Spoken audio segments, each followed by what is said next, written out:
जिल्ह्याचे सचिव रंगनाथजी गजरे, जिल्ह्याचे सल्लागार आरोग्य जयपालजी गवळे आणि या मोर्चामध्ये सहभागी झालेले आमचे नगरचौक प्रतिनिधी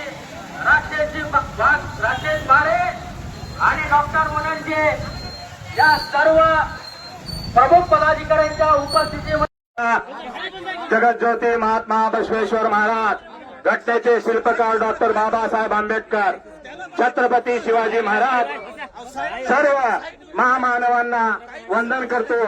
श्रद्धेय नेते बाळासाहेब आंबेडकर यांच्या विचाराला वंदन करून मित्र हो, 1990 पासून डौलाना फडकणारा पंचशील ध्वज जायकवाडी वसाहत येथे 21 तारखेला काढण्यात आल्यानंतर येथे आमदाराच्या गुंडशाहीला घेऊन कोणी चळवळीतला कार्यकर्ता समोर येण्यासाठी तयार नव्हता.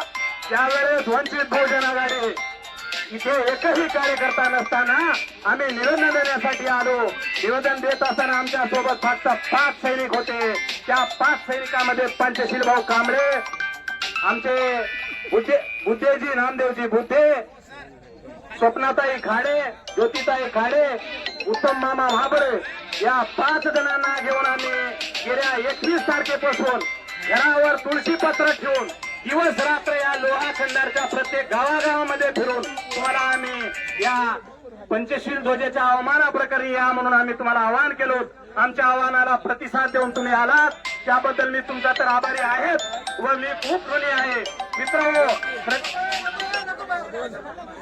मित्र हो, श्रद्धेय नेते बाळासाहेब आंबेडकर यांचं एक सूचना आहे.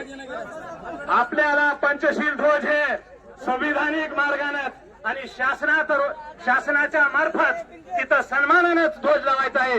त्यामुळे कोणी कायदा हातात घेण्याचा, मित्र बसून घ्या, कोणी कायदा हातात घेण्याचा प्रयत्न करू नका. माननीय सुजातदादांचं रात्री बोलणं झालेलं आहे. बंतीजी स्वतः सुजातदादा सोबत चर्चा केलेत. दादांचा निरोप आहे, कोणालाही दुखापत होईल, कोणालाही त्रास होईल असं आपल्याकडून गैरकृत्य करू नका.